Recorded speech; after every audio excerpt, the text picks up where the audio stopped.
depan kami hari ini Tuhan.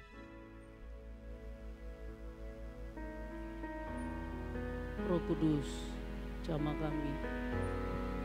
Roh Kudus, pulihkan kami. Roh Kudus, tubuh ini adalah bait-Mu, tempat kami sembahyang berdoa kepada Engkau. Hidup kami milik-Mu Bapa. Di hati inilah tempat-Mu. Terima kasih Bapa, kami sembah Engkau, kami tinggikan Engkau, kami agungkan Engkau. Kami bersyukur buat hari ini. Roh Kudus, hari ini bicaralah dengan firman-Mu.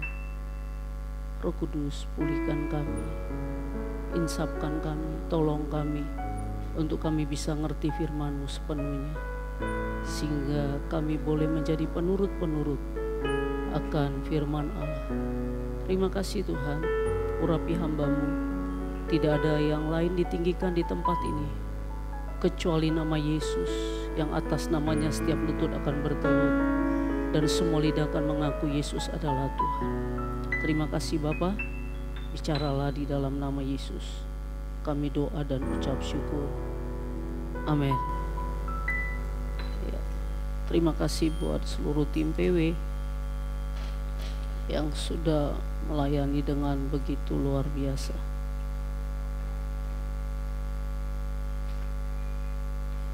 Ya, baik Bapak Ibu, hari ini kita akan belajar dari satu kebenaran firman Tuhan. Judul kita hari ini adalah Dia Allah yang mau tinggal di dalam kita. Ya, Bapak Ibu, hari ini tema firman Tuhan ada di dalam 1 Korintus pasal yang ke-6 ayat 19 sampai 20. Tapi nanti saya akan coba jelaskan ayat ini. Jadi kita coba ambil dari 19 dan 20. 1 Korintus 6 ayat 19 sampai 20 saya baca buat Bapak Ibu di tempat ini. Atau tidak tahukah kamu bahwa tubuhmu adalah bait Roh Kudus yang diam di dalam kamu, Roh Kudus yang kamu peroleh dari Allah, dan kamu bukan milik kamu sendiri, sebab kamu telah dibeli dan harganya telah lunas dibayar. Karena itu muliakanlah Allah dengan tubuhmu. Sebelum kita belajar ayat ini, saya coba terangkan kenapa bisa muncul ayat ini. Jadi Bapak Ibu, pada saat itu di jemaat Korintus, kita tahu bahwa Paulus di dalam pelayanan misinya, dia pernah melayani selama 1,5 tahun ada di Korintus. Kalau kita baca di dalam Kisah Rasul pasal yang ke-18, Paulus pernah melayani dan jemaat Korintus jemaat yang baik. Tapi kemudian Bapak Ibu, berjalan dengan waktu terjadi karena mulai muncul ada banyak orang yang memiliki karunia, talenta.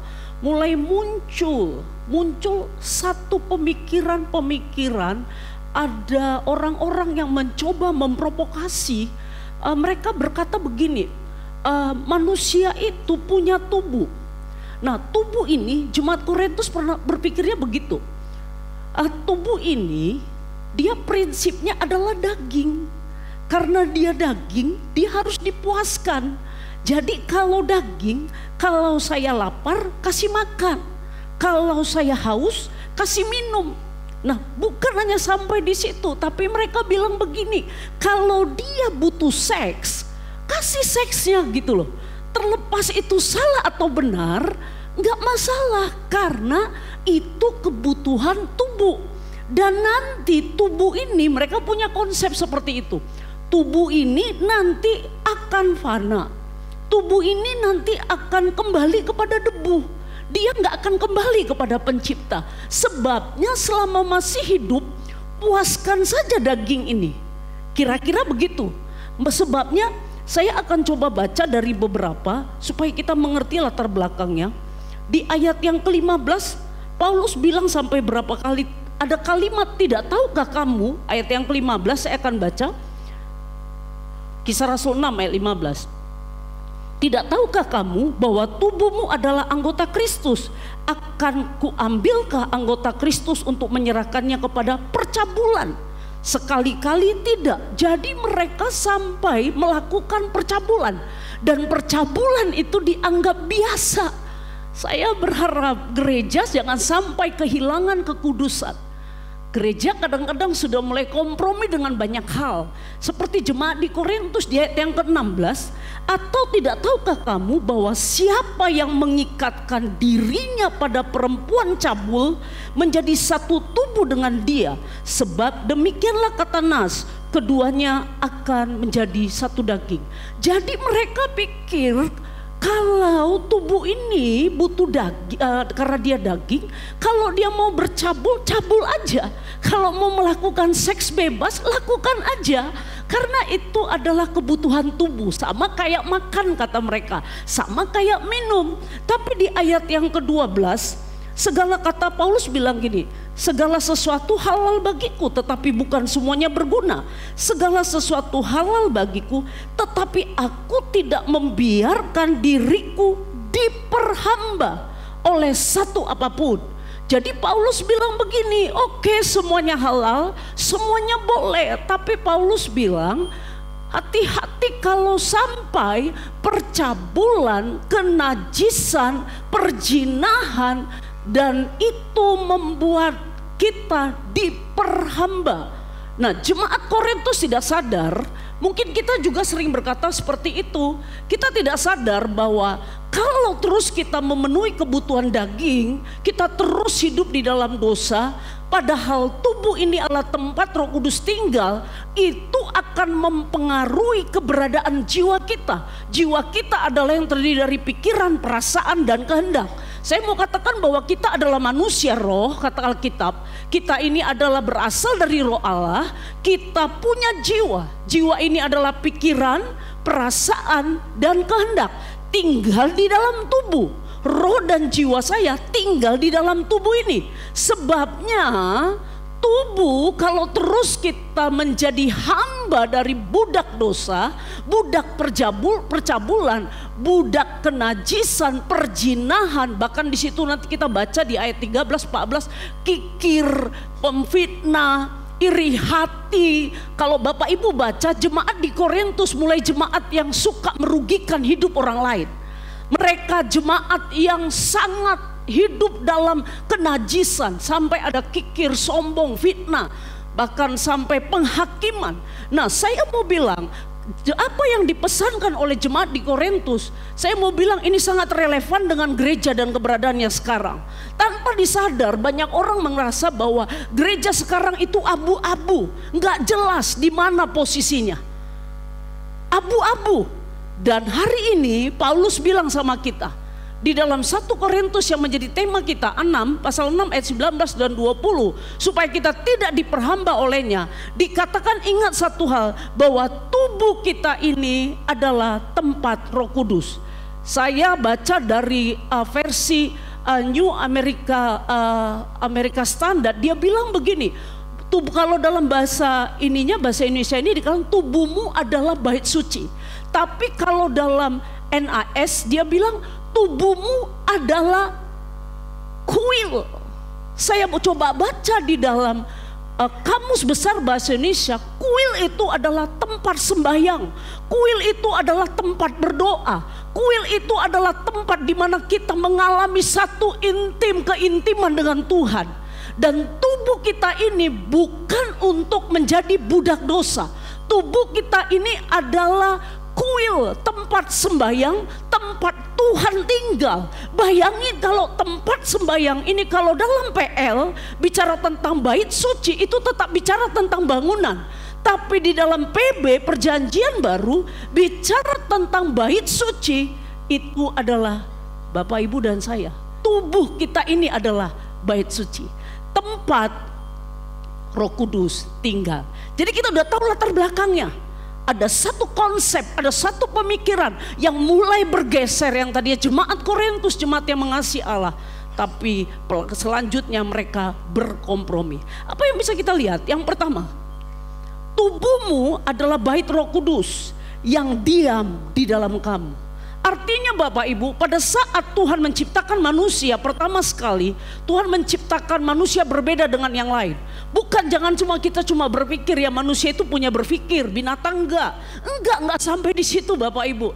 Ada satu yang kita tidak tahu, bahwa pada waktu Tuhan menciptakan Adam, dia menghembuskan nafasnya. Dia menghembuskan nafasnya, itulah rohnya. Makanya pada waktu Bapak Ibu terima Yesus, yang dipulihkan itu adalah roh kita. Sebabnya kita yakin kita masuk surga. Kenapa?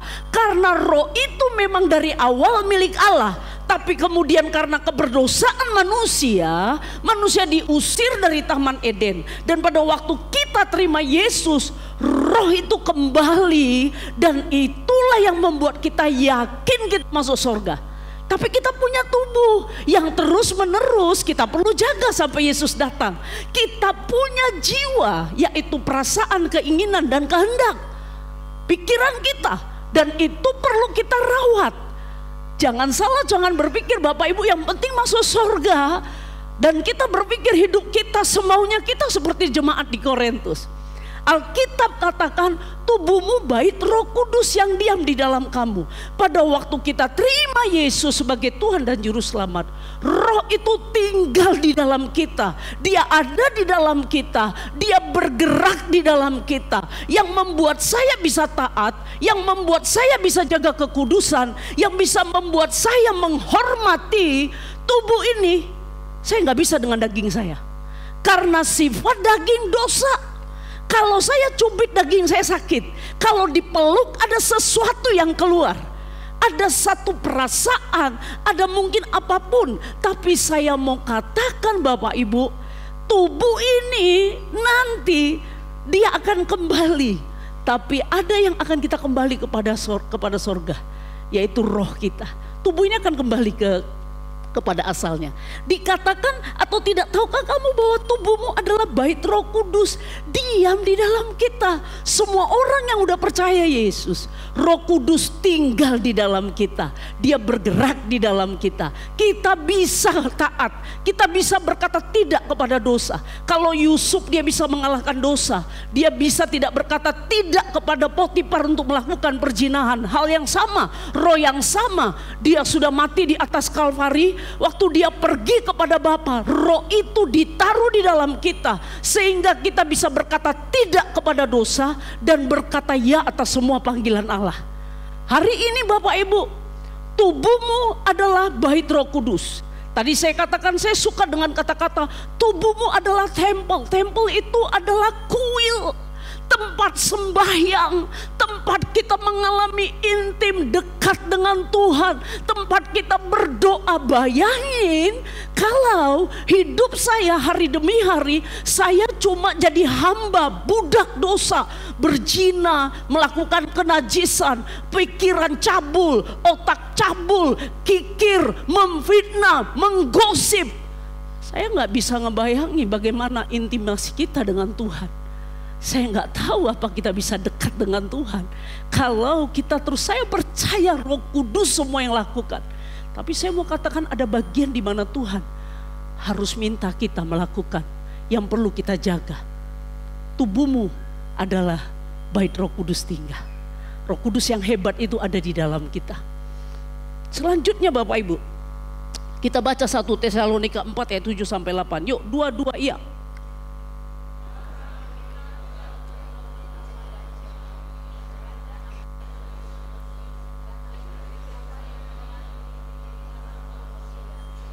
Melainkan menolak Allah yang telah memberikan juga rohnya yang kudus. Bapak Ibu dengar baik, Alkitab bilang Allah memanggil kita bukan untuk melakukan yang cemar. Sekali lagi, siapa di sini Bapak Ibu, tinggal 9 hari lagi kita menutup tahun 2024. Tanya sama diri sendiri, bikin sebuah refleksi. Selama 1 tahun, apa yang kita lakukan? Apakah yang kita lakukan adalah yang cemar di hadapan Allah? Kerjanya menggosipi orang, menghakimi orang, kerjanya terus memfitnah orang, mencari-cari salah orang, apalagi melakukan percabulan, kenajisan, macam-macam yang kita buat. Dikatakan ada kikir, memfitnah. Tuhan memanggil kita bukan untuk melakukan yang cemar. Tema kita dikatakan kita menjadi jemaat yang penurut Kristus. 9 hari lagi kita ada di tema ini di tahun 2025. Saya mau katakan kita nggak bisa penurut Kristus. Dikatakan kalau engkau menjadi penurut Kristus tapi engkau tidak melakukan apa yang difirmankan Allah, kata tema kita, engkau adalah pendusta. Pendusta itu adalah pembohong. Kalau Bapak Ibu katakan aku penurut Kristus, tapi setiap hari hidupmu memfitnah orang, setiap hari menggosipin orang, tiap hari menghakimi orang, tiap hari engkau cuma kikir, tiap hari engkau kerjanya cuma memfitnah, membusuk-busuk kabar busuk yang kita berikan kepada orang lain. Kristus memanggil kita, darahnya tertumpah di atas Kalvari bukan untuk melakukan yang cemar. Tapi saya mau katakan, dikatakan dia mati supaya apa? Kalau pada waktu kita menolak Allah, bukan kita sedang menolak manusia kata Tuhan, tapi kita sedang menolak Allah. Waktu saya melakukan kecemaran, saya sedang menolak Allah, Roh Allah di dalam hidup saya. Sebabnya hidup kita nggak pernah produktif. Dari tahun ke tahun kita nggak pernah menemukan sesuatu perubahan. Hidup kita hanya untuk, nanti kita lihat ayatnya yang sama. Saya mau katakan hari ini, darah Kristus mahal di atas Kalvari. Lagu yang tadi di hati ini, waktu saya nyanyi itu, ya Tuhan, di hati inilah rumahmu, di hati ini tempatmu. Kemanapun orang bisa lihat bahwa Roh Allah ada di dalam hidup aku. Orang boleh merasakan Roh Allah ada di dalam aku. Kenapa? Karena untuk itulah engkau mati di atas Kalvari. Kau pergi kepada Bapa, kau kasih rohmu kepadaku, supaya orang bisa melihat Kristus di dalam kehidupanku. Aku dipanggil bukan untuk melakukan kecemaran. Aku dipanggil bukan untuk melakukan perzinahan. Aku dipanggil bukan untuk melakukan percabulan. Aku dipanggil bukan untuk melakukan pemfitnaan kepada orang lain, menggosip orang lain. Tapi aku dipanggil untuk aku bisa melakukan kehendak Bapa. Roma 8 ayat 13 kita baca sama-sama, 2 iya. Jika kamu hidup menurut daging, kamu akan mati. Tetapi jika oleh Roh kamu mematikan perbuatan-perbuatan tubuhmu, kamu akan hidup. Kapankah roh saya akan hidup? Matikan dagingmu. Ketika engkau tidak pernah menghidupkan rohmu, saya nggak tahu, sekali lagi, mari flashback sebentar nanti. Mari coba lihat, jangan menjadi orang yang memiliki kerohanian memoriam. Tahu memoriam? 10 tahun yang lalu saya berdoa 4 jam. 10 tahun yang lalu saya suka penginjilan. 20 tahun yang lalu saya begini. 30 tahun lalu saya begini. Hari ini coba pastikan bagaimana posisi keadaan roh kita. Adakah roh kita hidup atau daging kita yang lebih banyak kita puaskan? Kata Alkitab, ini sama kayak hukum di dalam sistem. Kalau kita punya radio atau apapun Bapak Ibu, kalau saya hidupin, maka kalau saya pencet on, radio saya akan hidup. Atau AC kalau saya pencet remote, dia akan hidup. Kalau saya akan matikan, dia akan mati. Saya mau katakan sama Bapak Ibu, kalau kita terus menghidupi daging, kita terus memuaskan daging, terus yang kita layani daging kita terus senang menggosip, terus saya nggak percaya Bapak Ibu. Saya ingat dengan baik, Roh Kudus itu tinggal di dalam saya. Saya tidak percaya dia terus ngajari saya tuh gosip. Saya tidak percaya kalau dia ada di dalam saya. Dia terus ngajarin saya untuk fitnah orang, untuk terus menghakimi orang. Tidak mungkin, karena kata Alkitab, Roh Kudus tinggal di dalam kita supaya kita mengalahkan kecemaran. Dan dia tidak mau kita menjadi budak. Kita diperhamba, kita diperbudak oleh semua keinginan daging kita. Pada waktu daging hidup, roh saya pasti mati. Pada waktu roh saya hidup, daging saya akan mati. Sekali lagi, ini bukan bicara tentang sebuah sejarah kerohanian. 20 tahun yang lalu saya doa puasa. 20 tahun yang lalu saya pernah doa semalaman. Hari ini tinggal 9 hari lagi. Coba tanya apa yang sudah kita lakukan. Adakah roh kita hidup? Adakah kita terus mengalami satu intimasi, hubungan yang begitu karib dengan Bapa? Kita merasakan Bapa, roh kita terus menyala di dalam Dia, roh kita terus connect ke dalam Dia, sehingga pada waktu roh saya hidup, daging saya akan terkalahkan. Kapan saya bisa mengalahkan percabulan? Hidup aja dengan roh, hidup aja bergaul dengan roh. Tentu baca Alkitab, bangun hubungan pribadi, ngobrol, bincang-bincang dengan Dia. Tuhan,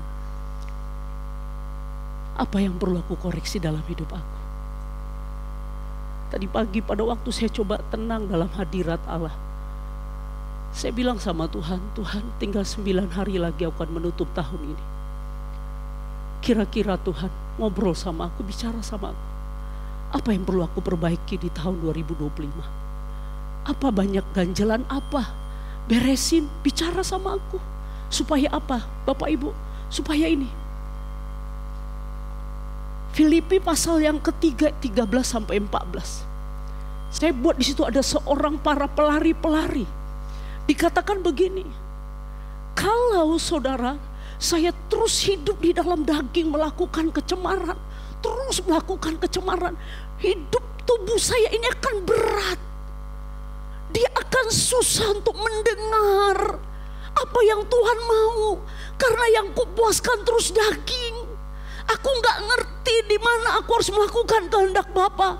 Paulus katakan Filipi 3:13-14 gini, saudara-saudara, aku sendiri tidak menganggap bahwa aku telah menangkapnya, tetapi ini yang kulakukan. Paulus bilang apa? Aku melupakan apa yang ada di belakangku dan mengarahkan diri kepada apa yang di hadapanku. Apakah itu di hadapanku yang harus aku lakukan? Berlari-lari kepada tujuan untuk memperoleh hadiah, yaitu apa? Panggilan surgawi dari Allah dalam Kristus Yesus. Bapak Ibu, kalau saya melihat beberapa pelari maraton, pada waktu mereka mencoba lari, saya melihat mereka akan mencoba bagaimana caranya mereka lari sehingga semua beban yang perlu memberatkan mereka, termasuk ternyata waktu saya coba baca, mereka pun harus punya kualitas baju supaya baju mereka itu adalah baju yang bisa menghisap keringat, sehingga itu tidak membuat mereka berat, sehingga pada waktu mereka lari itu baju terasa lebih berat.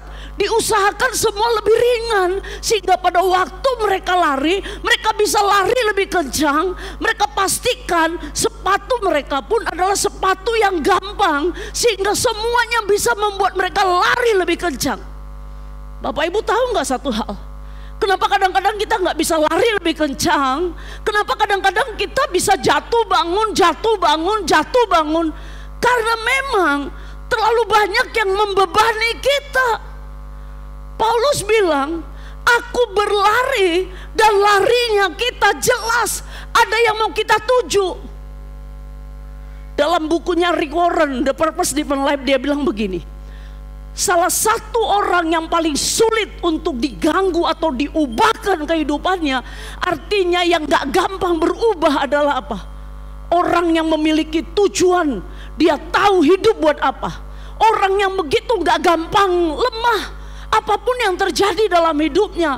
Oke, kita pernah jatuh, oke, kita pernah salah, oke, benar semua itu. Tapi kata Paulus apa? Aku melupakan apa yang ada di belakangku. Seorang pelari, dia perlu melupakan apa yang ada di belakangnya. Kenapa? Kalau dia terus lihat ke belakang, dia akan ketinggalan. Karena ada tujuan, dia harus mengarahkan diri kepada tujuan.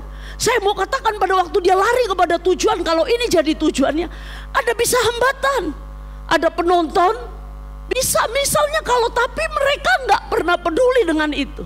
Mungkin bisa ada waktu mereka lari waktu mereka lari ada yang bilang, ini kacang hijau, mereka nggak pernah lihat itu.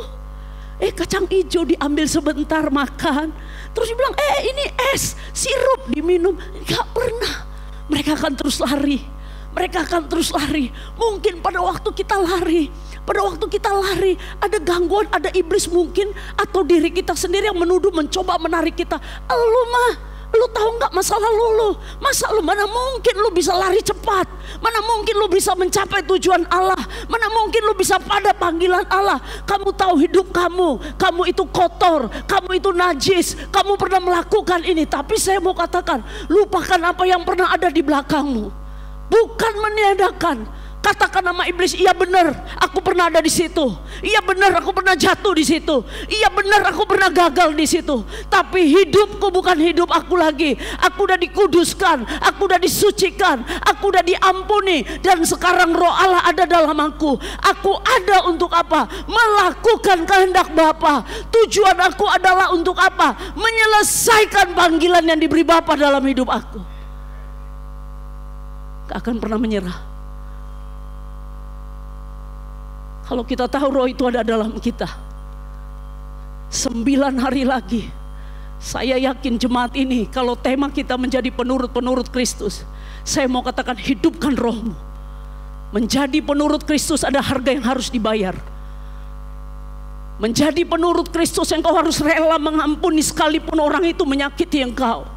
Menjadi penurut Kristus, engkau harus mampu menjadi budak, menjadi doulos. Budak itu adalah kesek. Engkau gak akan pernah dianggap. Mungkin engkau gak pernah menjadi orang yang mungkin gak dipedulikan. Tapi karena engkau tahu, aku ada di sini, aku akan berlari kepada tujuan yang dipanggil oleh Allah. Aku tidak akan pernah berhenti untuk alasan apapun. Kenapa? Karena di dalamku ada roh Allah. Roh itulah yang memampukan aku untuk bisa sampai kepada panggilan yang diberikan Bapa di dalam hidup aku. Amin. Amin. Amin. Kita tidak akan pernah mundur. Apapun yang terjadi, kita akan terus maju sampai Kristus memanggil kehidupan kita. Amin. Bapak Ibu, hari ini tema yang menjadi bahwa tubuh kita ini adalah tempat di mana Tuhan suka tinggal sama kita. Mari kita hidupkan roh kita. Lupakan semua apa yang ada di belakang kita. Dan berlarilah kepada tujuan yang terakhir. Kalau kita baca tadi di 1 Korintus 6 ayat 20. Sebab kamu telah dibeli dan harganya telah lunas dibayar. Karena itu muliakanlah Allah dengan tubuhmu. Yang kedua, yang terakhir, muliakan Allah dengan hidupmu. Bicara tentang muliakan Allah bukan cuma bicara tentang kita nyanyi di hati inilah milikmu. Bukan hanya sekedar itu. Apapun yang aku lakukan, aku cuma mau menyembah Engkau. Apapun yang aku lakukan, aku cuma hanya ingin Kau yang ditinggikan Tuhan. Apapun yang dilihat orang dalam hidup aku cuma mau orang percaya Yesus karena melihat hidup aku. Nggak ada yang lain. Aku cuma pengen memuliakan Tuhan. Aku tidak cari popularitas. Aku tidak cari supaya aku terkenal. Aku tidak cari supaya aku menjadi orang nomor 1. Tidak Tuhan. Tapi bagaimana hidup ini, pikiran ini, perasaan ini, keinginan ini bisa memuliakan Tuhan dalam segala kondisi, dalam segala keadaan. Ada banyak hal-hal dalam tahun 2024 yang kita alami, yang kita jalani. Tapi saya mau katakan, mungkin Bapak Ibu katakan terlalu banyak pergumulan yang kulalui di tahun 2024 ini. Ada banyak pergumulan demi pergumulan. Ada banyak mungkin sakit, ada banyak luka, ada banyak apapun. Dengar baik, kita dipanggil untuk memuliakan Dia. Kita dipanggil untuk memuliakan Dia. 1 Korintus 6 ayat 19 sampai 20 katakan begini. Atau tidak tahukah kamu bahwa tubuhmu adalah bait Roh Kudus yang diam di dalam kamu? Roh Kudus yang kamu peroleh dari Allah, dan bahwa kamu bukan milik kamu sendiri. Bapak Ibu, hidup yang saya hidupi, kata Paulus begini, hidup yang kuhidupi adalah bukan hidup aku lagi, tapi Kristus yang hidup di dalam aku. Paulus bilang, kalau aku hidup itu berarti aku harus berbuat. Satu kali Paulus ada di dalam sebuah pilihan. Dia katakan begini, kalau aku ke rumah Bapa itu baik buat aku. Tapi dia katakan, kalau satu fakta aku harus masih hidup, berarti aku hidup, aku harus berbuah. Kalau mati untung bagi aku, kata Paulus. Tapi Tapi kalau aku hidup, aku harus berbuah. Bapak Ibu kalau tahu bahwa Roh Kudus ada di dalam kita, Roh Kudus itu pengen kita berbuah. Buah-buah roh yang kita hasilkan, ada buah pertobatan yang kita hasilkan. Dikatakan apa? Hidupmu bukan milik kamu sendiri lagi. Kenapa?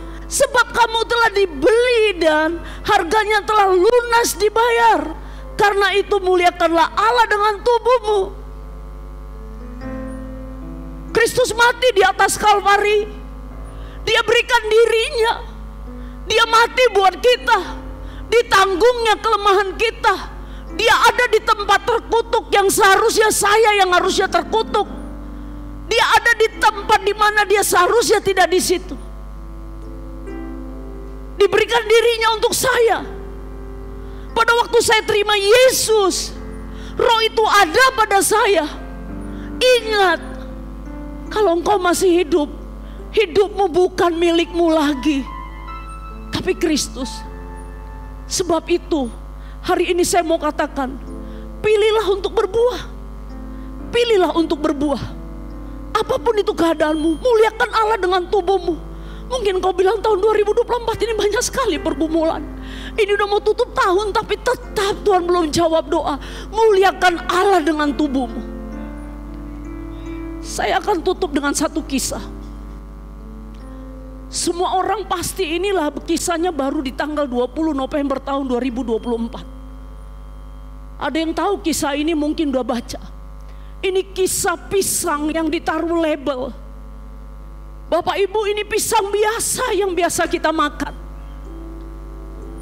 Pisang ini satu kali ditaruh di dalam satu pameran oleh seorang karya seniman Italia. Namanya Maurizio Cattelan. Maurizio menaruh pisang ini dalam sebuah lelang. Baru terjadi di tanggal 20 November tahun 2024. Pada waktu ditaruh di lelang, Bapak Ibu tahu, pisang ini dibeli oleh seorang karya seniman dari Italia oleh Maurizio. Harga pisang ini 35 sen. Kalau saya rupiahkan dalam bentuk US dollar, itu seharga sekitar 5.500. Kita anggap 15.000. 5.500 sampai 5.500 harga pisang ini. Tapi kemudian pisang ini dibuat dalam satu lelang, kemudian ditaruh label dan ditaruh sertifikat di situ. Pisang ini pisang biasa, dijual oleh seorang pedagang dari Bangladesh, dijual di Manhattan, dekat dari acara pelelangan itu. Yang membeli tadi itu seorang karya seniman dari Italia. Bapak Ibu, pada waktu dilelang ada 6 orang yang mengikuti lelang. Dan pada waktu dilelang, harga pisang yang 5.500 rupiah itu dibeli oleh seorang yang namanya Justin Sun. Berasal dari Tiongkok, seorang pengusaha Kipro, mata uang yang diinvestasikan. Orang yang sangat kaya. Pisang yang harga 5.500 rupiah tadi, pada waktu dilelang, beberapa kali dilelang, sampai akhirnya jatuh kepada seorang pengusaha. Pada saat itu, pisang itu dilelang dengan harga 6,2 juta US dollar Amerika. Kalau saya rupiahkan, harga pisang itu 98 miliar rupiah. Kalau Bapak Ibu baca kisahnya, saya waktu baca, menarik buat saya. Harga pisang yang 5.500 dijual oleh seorang penjaga lapak yang biasa menjual buah di Manhattan, seorang dari Bangladesh. Enggak jauh dari Sotheby's pada waktu itu, acara pelelangan itu ada di Amerika Serikat. Pada waktu dilelang, pisang itu seharga 8,6 miliar. Bapak Ibu, saya mau katakan pisang itu adalah pisang biasa. Yang dilakukan pisang setiap hari, dia hanya berbuah. Pisang gak pernah berpikir dia akan dibeli seorang Justin Sun dengan harga 98,6 miliar. Dia gak pernah tahu bahwa dia akan masuk ke dalam satu label, satu pameran, dan dia akan dibeli dengan harga mahal. Yang dilakukan pisang hanya satu, dia berbuah. Dia berbuah dan dia terus berbuah. Dia gak tahu pisang yang mana yang nanti akan menjadi tawaran 98 miliar. Yang ditahu pisang ini adalah dia berbuah. Dia ngikut kemana dia harus dijual. Dan akhirnya dia dibeli 98. Apa yang bisa kita pelajari? Saya nggak tahu keadaan kita di tahun 2024. Mungkin kita bilang keadaan kita sulit. Aku bolak-balik jatuh ke dalam dosa. Aku tahu tuh buku bait suci Allah, tapi aku gak punya kemampuan untuk menolak. Mungkin kita berkata sulit. Ingat, rohnya ditaruh di dalam kita. Lakukan bagianmu. Keadaanmu sulit, keadaanmu susah, bagaimanapun situasimu, pilihlah berbuah. Apapun kondisimu, aku dalam keadaan gak enak, situasiku sulit, situasiku berat, pilihlah untuk berbuah. Apapun keadaanmu, sesukar apapun yang kau alami, engkau berkata-kata dan tubuhku lemah, fisikku lemah, aku gak bisa lakukan ini. Roh Tuhan ada padamu. Pilihlah untuk berbuah. Pilihlah untuk berbuah. Gak tahu engkau kapan engkau akan dibayar oleh upah yang diberikan Tuhan. Seberapa nanti engkau akan dapat dari Tuhan, engkau gak pernah tahu di mana Tuhan akan memberkati engkau. Engkau gak tahu, mungkin 98 bisa menjadi bagianmu. Engkau gak tahu nanti Tuhan akan membayar, tapi satu hal yang perlu engkau tahu. Tuhan pasti memberkati orang yang hidupnya berbuah kepada Dia. Engkau gak tahu kapan itu. Kapan Tuhan akan promosikan. Mungkin engkau berkata, Ibu Pendeta, bolak-balik aku coba hidup kudus. Tiap saat aku coba taat kepada Tuhan. Setiap saat aku coba bangun relasi dengan Bapa. Tapi keadaan sulit, Ibu Pendeta. Bertahun-tahun aku doa buat pasanganku. Bertahun-tahun aku doa buat anak-anakku. Bertahun-tahun aku minta terobosan finansial. Tapi kehidupan sama dengar baik.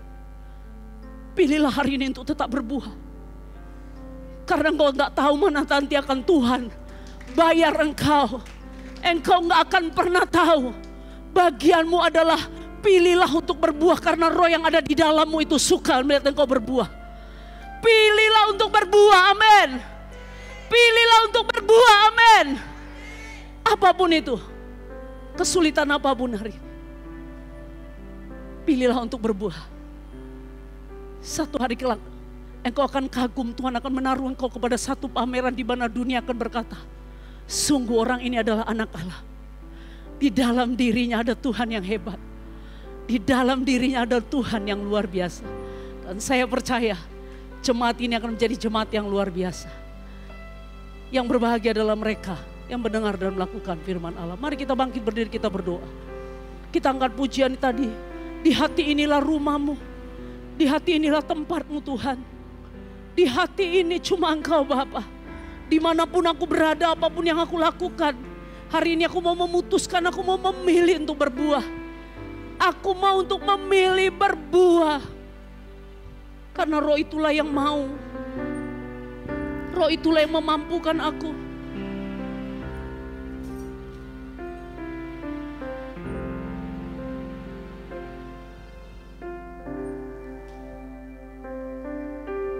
Ku jadikan, amin, hati ini Tuhan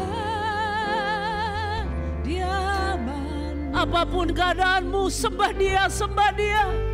Ku serahkan.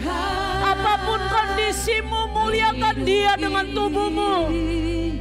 Untukmu Allahku. Amin, amin. jadikan hati ini Yes God. untuk kediaman-Mu. Inilah komitmen kami di hadapan-Mu Tuhan. Ku serahkan Apapun keadaan kami, hidup ini, kami akan muliakan Engkau. Mu Allahku. Oh, Di hati inilah rumah-Mu. Di hati inilah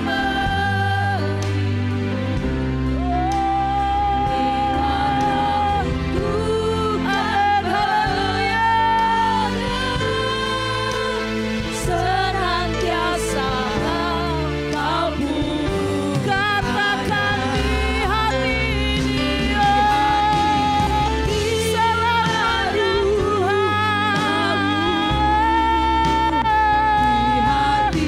Selamanya Tuhan. Apapun keadaan kami, dimanapun ku kan berada, senantiasa Kau katakan amin. di hati Buka hatimu selebarnya buat Roh Allah.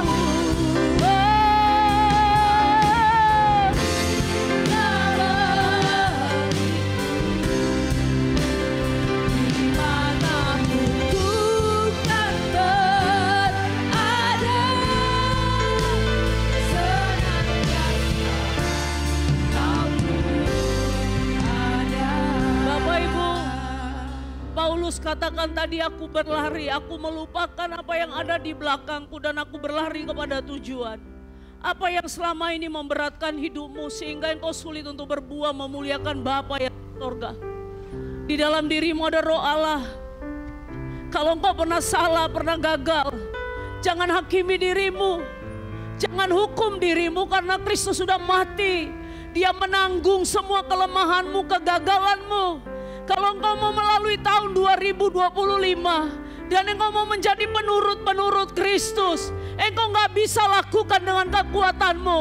Hari ini buka hatimu, katakan, Roh Allah, ini aku. Roh Kudus kuasai aku. Roh Kudus bertata, karena tubuh ini punyamu, tubuh ini baitmu. Kuasai, kendalikan Tuhan. Kami perlu Engkau. Kami perlu Engkau. Penuhi kami. Penuhi kami. Penuhi kami. Kami mau melepaskan semua yang merintangi. Bebaskan kami. Pulihkan kami. Sembuhkan kami. Kami mau berlari kepada panggilan-Mu. Roh Kudus penuhi kami. Roh Kudus bangkitkan kami. Roh Kudus bergerak. Roh Kudus bergerak. Haleluya. Di hati inilah beribu,